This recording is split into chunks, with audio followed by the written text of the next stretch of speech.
We have lots to discuss here in today's video, including some NHL trade rumors around a variety of teams today, including the Edmonton Oilers, the Ottawa Senators, Detroit Red Wings, Buffalo Sabres, and the Pittsburgh Penguins. We have the Global Series going on in Sweden starting today as well. Plus, we have big news from the waiver wire. David Kampf's situation with the Leafs finally sorted out. He's been terminated. We have new information from the waiver wire as well. Some significant injury updates, including a couple in Montreal, plus an update on both Matthew and Brady Tkachuk, and some other news, including a freak accident involving Jack Hughes. A lot more coming up next.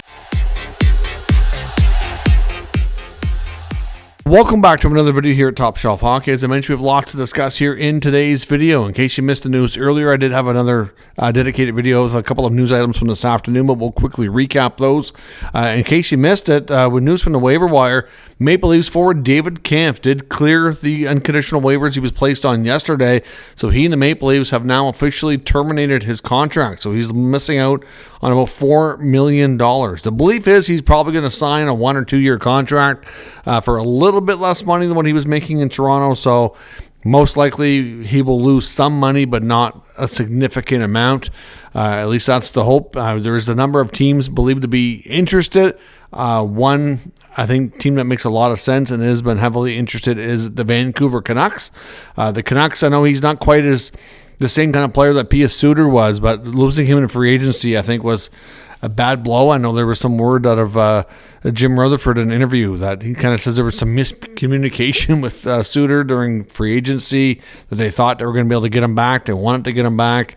I'm not sure how that can happen. I mean, we've seen too many weird scenarios like that in Vancouver, not so much with this management team, but in the past. It's just an unfortunate situation, but they could definitely use a defensive-minded centerman. So that could be a landing spot for him. I've heard some rumblings about Montreal as well, maybe being a landing spot, especially with all the injuries they've run into recently. I mean, all the talk around Montreal and getting a centerman earlier was more so somebody who could play more of a number 2 role, like a higher up, more offensive player.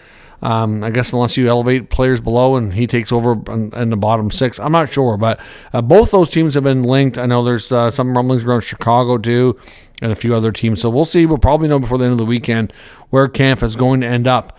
New news from the NHL waiver wire today. Troy Stecher of the Edmonton Oilers is on waivers. So the veteran right-hand defenseman making, $787,000, just over league minimum, is now available. He's been placed on waivers to help make room for returning Zach Hyman, who's expected to make his season debut Saturday night for the Edmonton Oilers. So they have to make some space. So Stecher's been put on waivers. He'll be reassigned to the minors if he doesn't get picked up. If he gets picked up, obviously he'll move along. And Isaac Howard's also been sent down to the American Hockey League for the Oilers as well. That will create enough room to make this happen. Stecher, I think there's probably about a 50-50 chance he gets picked up. There's a lot of teams kind of looking for some help on defense. I mean, in most teams, he's probably going to be at most a 5, maybe a 6, 7, 8. He's an 8th on the Oilers depth chart, basically. I know some wondering about maybe Ottawa, where they've had 2 veteran defensemen get injured in back-to-back games, one with Thomas Chabot, one with Nick Jensen. Chabot will be out for a little bit of time. We don't really have a clear timeline yet for him. Jensen might not miss time. He did leave the game against Boston last night, but he was skating today. It's not clear if he's going to miss any additional time. I'm not sure Stecher really makes a lot of sense for them. They have some good young right-hand defensemen I think they wouldn't mind giving a look to in a pinch. And really, at the end of the day, they prefer a left-hand defenseman. So we'll see. I don't know about Stecher. I think some people mentioned it because of his history with Travis Green during their time together in Vancouver. So we'll see. You never know, but I wouldn't bank on that happening.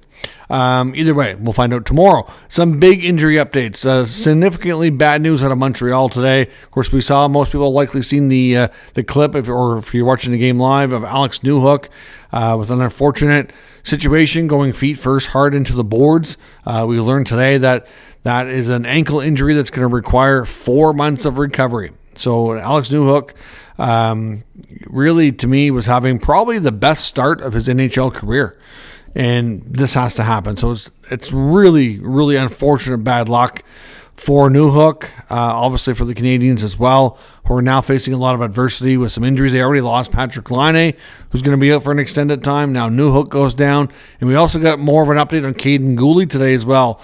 Goalie had been out since, I think it's been right around 3 weeks, I think it's been. He was out with a groin injury, and it wasn't healing, so they've had to opt for him to have surgery. Now he's going to miss an additional 8 to 10 weeks. The original prognosis on Goalie, I believe, was going to be around 3 to 4 weeks. And, we're kind of getting closer to the end of that. He wasn't getting the recovery like he was needing to return, so they've had to go the surgery route. So instead of getting him back, say, in the next week or so, he's going to miss the next 2.5 months. So that's also a big blow to the team's decor, of course. Goalie's one of their more important top 4 defensemen. So definitely some injury adversity going on in Montreal after a really hot start to the season. They've now suffered back-to-back, not only losses, but bad ones, with a 5-1 loss to the Kings and then a 7-0 trouncing from the Dallas Stars. So they're looking to kind of get things back on the rails here and see if they can't right the ship. The goaltending was really, really good early on, especially with Dobush, and that's kind of fallen off as well. I see some fans talking about the usage, and maybe they kind of got Dobush out of his rhythm. I don't know what's the best, or what would have been the best move, but either way, they're definitely facing a tough situation there for sure, and we'll look to bounce back here this weekend. As I mentioned as well, a couple of quick updates on both of the Tkachuk brothers. Brady Tkachuk was on the ice for the first time today, handling a puck. He had been skating previous to this to keep his cardio up, but it's the first time he's really handled pucks. Obviously with a serious thumb injury that he had to have surgery for. They're estimating sometime in the next 2 weeks he could come back. I know Bruce Giriak had mentioned, because they have one more home game, which is tomorrow night against Los Angeles, and then they have a 4-day off stretch, and they head west for 6 games before making a pit stop for a 7th road game in Montreal on the way back home. So it's going to be a long stretch of road hockey for the Senators coming up, and probably I think with the 3rd game of that road trip is kind of what they had targeted based on what Bruce had to say. But Travis Green kind of threw a little bit of cold water in that, so they don't really have a timeline. They don't really have a game or date in mind just yet. But he did look good today handling the puck, which is positive news. Aiming for sometime in the next 2 weeks. But that's all we know there. And his brother Matthew, of course, Brady launched a podcast just here this week. So lots of chatter around that. Pretty good listen so far, I must say. I think they have a bright future with that project. But Matthew Tkachuk will be getting on the ice in the next 2 weeks as well to begin the next phase of his rehab, which will be the on-ice part, and is hoping for a return sometime in December. The Minnesota Wild have lost Marco Rossi. He's injured. They're calling it week to week, but the feeling is it's probably going to be at least, probably a 3 to 4 week timeline. And there is some word that Minnesota might consider making a move, looking to waivers or what have you, like some options, maybe to grab a hold of a centerman. I wonder if they would get in on the David Kampf sweepstakes. Not sure, but there is some belief that they may look at that. And Toronto has recalled Joseph Woll, so he's done with his conditioning stint. He's back to the NHL level. They also were able to recall Easton Cowan now, so he's back up. He'll play this weekend. Austin Matthews officially added to injury reserve, retroactive to November 11th when he was first injured. So good news on that front. We also got word today that Jack Hughes is going to be missing some time as well after a freak accident at a team dinner, which is kind of a weird thing to say, but that's what happened. Apparently, the Devils were out at a team dinner, and he somehow managed to slice his hand. The belief is that he somehow accidentally broke a glass. The glass ended up slicing his hand open, and it's severe enough that he's going to miss at least some time. I'm not quite sure how long. They haven't put a timeline on it or anything like that. He just referred to it as an off-ice injury. Just a complete fluke, freak accident at a team dinner. So we don't really know exactly what kind of timeline he's dealing with. He's probably going to be a game or two anyways, but beyond that, we're not really sure. But yeah, we'll wait for further information on an update on Jack Hughes' freak accident and his recovery from the slicing of his hand. Now, a couple of other updates. We'll get into the trade talk around the NHL here. Bunch of things. We'll start with the Senators.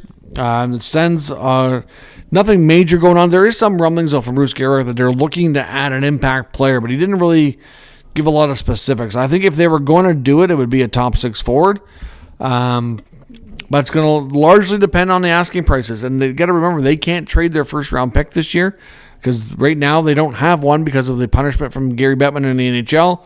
Unless they get that back, that's going to be a big thing for them to not have in their back pocket. They would have to, look to add next year or beyond for a first round pick. And obviously, they're not looking to really subtract here. They're looking to try to make the roster better. So interesting to see what they do, but nothing really specific. On that front, we had heard the rumblings about Braden Shen. I'm not sure how serious that was. But they are trying to trade right-hand defenseman Max Gannett, who's a restricted free agent defenseman who's unsigned at this point. The belief was essentially once they brought back Lassie Thompson and on top of that drafted Carter Yakimchuk, they kind of passed him on the depth chart and he wants more of an opportunity. So they are trying to move him. And right now they actually have an abundance of right-handers and not as lot on the left side, especially feeling that with the Thomas Chabot injury. So they are trying to move Gannett and to find an opportunity for him, and they wouldn't mind getting a lefty back. If they can get a left-hand defenseman back, that would probably be ideal. So we'll see. There is some talk around Alex Formanton as well, that there hasn't really been a lot of interest. They don't want to bring him back, but they still hold his rights. And at this point, the belief is that they may end up just renouncing his rights, essentially making him a free agent, because they have made it known that they're willing to trade his signing rights, and there hasn't really been a whole lot of interest around the NHL, according to recent reports out of Ottawa. Now, when it comes to the Toronto Maple Leafs, we had talked in recent days here about a lot of interest in Rasmus Andersson. Now, TSN insider Darren Dreger weighed in on that today, basically saying that the Calgary Flames, obviously we know they'll entertain trading Andersson. There's no doubt about that. And he didn't deny the Leaf interest. But what he said is that the Flames would be looking for a return that would probably be something like Matthew Knies. I'm like, are you serious? There's no way the Leafs would do that deal. Now, he also mentions, and Elliot Friedman's mentioned, that the Flames kind of give the Leafs what they call like the Toronto tax. Obviously, former GM Brad Treliving just seems to not have an easy time dealing with his old club. They were trying to acquire Rasmus Andersson at the trade deadline, and they could not come to an agreement, probably mainly because the asking price on the other end was just too high. Now, I don't know if Rasmus Andersson would sign a contract extension with the Leafs or not, but if the Flames are going to insist on a return of like Matthew Knies, there's no way the Leafs are going to pay that price. That would be absolutely dumb on their part. And to be fair, I don't see anybody around the NHL paying anything close to that. Is Rasmus Andersson a good top 4 right-hand defenseman? Yes. He has some good offensive upside. A lot of his other advanced metrics do not look the greatest. He's not a bad defenseman, but he's not super high-end. He's not worth that kind of return, especially if there's no guarantee you're signing him to an extension. If it's a rental piece, there's just no way, even with an extension, to give up a young power forward like Knies. There's just no way. I mean, the Leafs would never do that. At least I would hope not. And to be honest, I just don't see anybody else paying that price either. I mean, we've heard a lot about Vegas and Dallas being his primary destinations. What are they going to try to get out of those teams for Rasmus Andersson traded? With the Dallas Stars, are they going to be looking for Jason Robertson or Wyatt Johnson or something? There's no way they're going to do that. Absolutely no way. That's insane. I'm not sure what they'd ask for out of Vegas, but I don't know, Dorofeyev maybe? They're not going to do that. They're just not. I mean, we know that Rasmus Andersson, I don't think it makes sense for him to sign long-term in Calgary. I don't think it makes sense for the team to sign him long-term. Teams are just going to be like, yeah, never mind. We'll sign him in free agency if we're going to get him. And just leave it at that. Calgary's prices are going to have to come down, or Dreger's out to lunch. I'm not sure what it is, but either way, not good on that front. So we'll see. The interest in Andersson remains, but if that's the asking price, then they're not going to be able to figure that out. They're just not. Now, Tage Thompson's been getting a lot of attention in the rumor mill in the last day or two as well. Many believe that we are going to see probably some changes in Buffalo. Speaking of Darren Dreger, one thing he did mention on Radio Hit was one of the changes he kind of wonders about would be an ownership change. And to be honest, I think the fan base would welcome that, the peculiar era of owning the Sabres team has been horrible. They came in as new owners at the time, and they're going to change all this. They're going to all these promises and all these good talking points, and they haven't really done much of anything. They haven't really had a great, competent management team the whole time. They made some bizarre hires along the way. I don't know what they're going to do. It wouldn't be the worst thing in the world. I'll say that much. But Tage Thompson is a player that's really high end. He can play wing. He can play center. He can score 40 goals. He's a huge presence out there. He's got a wicked shot. He was a little bit of a late bloomer figuring everything out. When he first came over from the St. Louis Blues in that Ryan O'Reilly trade, there was early on it wasn't looking good. It looked like the Sabres might have got hosed in that trade, but then he really figured things out and really turned things on, and now that trade looks a lot better. But there was some belief that Thompson and Dahlin were players that went to management, like I think at the end of last year, and kind of said like, if things need to get better, or we're going to want out of here. And things have not gotten better. Now, unfortunately for Rasmus Dahlin, he's away from the team right now. He's dealing with a completely different, unique health situation with his fiance. I think the last thing on his mind right now is getting out of Buffalo. So, we're probably not going to hear anything on that front. And not to say that we will necessarily will on Thompson either, but it's possible it could get to that point. But obviously, with Tage Thompson, most NHL insiders right now are saying that they don't believe that the Sabres are really wanting to move Thompson.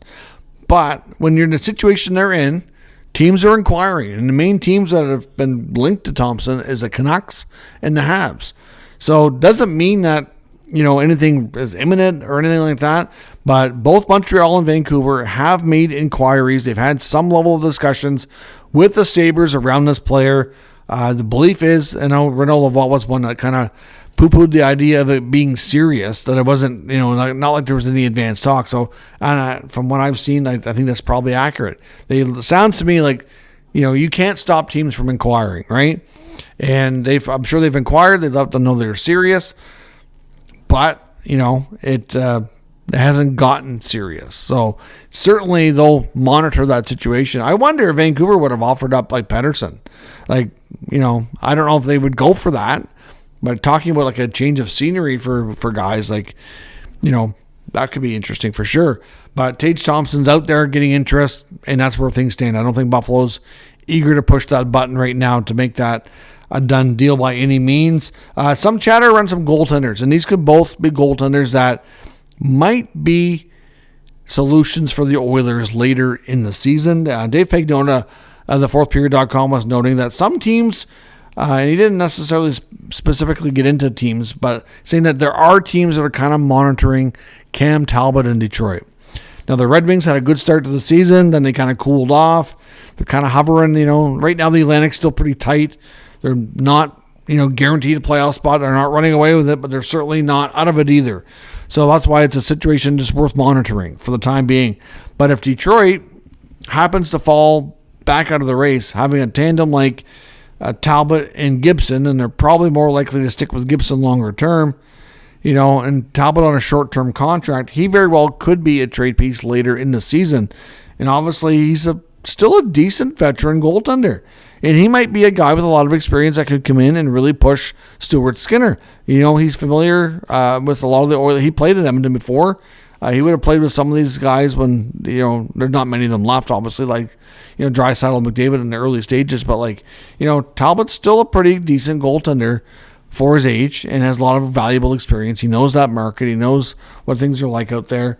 It might be a name to watch. If it's not Edmonton, it could be somebody else. But, Talbot's definitely a name that teams are monitoring, and that totally makes sense to me.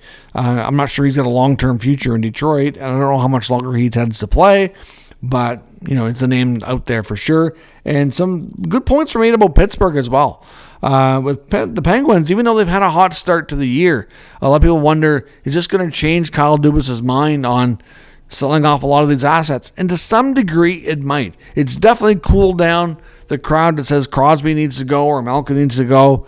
Right now, as long as they're staying competitive and playing well, those guys are not going to go anywhere. Even Erik Karlsson, still has another year on his contract. He may not get moved, but it doesn't mean they won't make some moves. And a guy like Tristan Jarry, to me, it makes sense that they could still look at him. He's playing better this year, so his value has gone up. Okay, and they actually have more organizational depth at that goaltending position than they have had in a while. Sheloffs has been really good for them, and they've got a couple of younger goalies besides him that they're quite high on. I think they'd be content going with Sheloffs and one of the other goalies down the stretch. That wouldn't shock me. If they can find a way to move Jarry while he's playing well, and he's injured right now, so it'll be a little bit, but later in the year, if he can keep playing half decently, even if they are trending towards being a playoff team, I can see where that would make sense for them in a longer-term position here, that it still might make sense to move them. Maybe they get Pickard back. I don't know, so they have another veteran goaltender to, down the stretch. But, he could be another option for the Edmonton Oilers, too, if they wanted to move Pickard and upgrade that spot to kind of challenge Stuart Skinner. And Jerry could be a name that could stick with them for a longer term if he can keep everything, playing well. He obviously has ties to the area, played junior hockey with the Oil Kings. So there might just be a couple of veteran goaltenders that just might make more sense for Edmonton than we might have realized. I've seen some people talking about Elvis Merzlikins out of Columbus, where Chinnikov also looking for a trade. Maybe there's some kind of package deal. I don't know about that. I'm not so sure that there's as much of a fit. I would personally rely on one of these guys before I'd rely on Elvis, but we will see where things go. But both those goaltenders are definitely going to be worth monitoring for sure, and we will see what happens from there. So let me know your thoughts on all today's news and rumors in the comments. We'll discuss further. If you're new to the channel, of course, make sure you subscribe and stick around. We'll keep you up to date with the latest news, rumors, and analysis of all 32 NHL teams. Thanks for watching. I will catch you next time.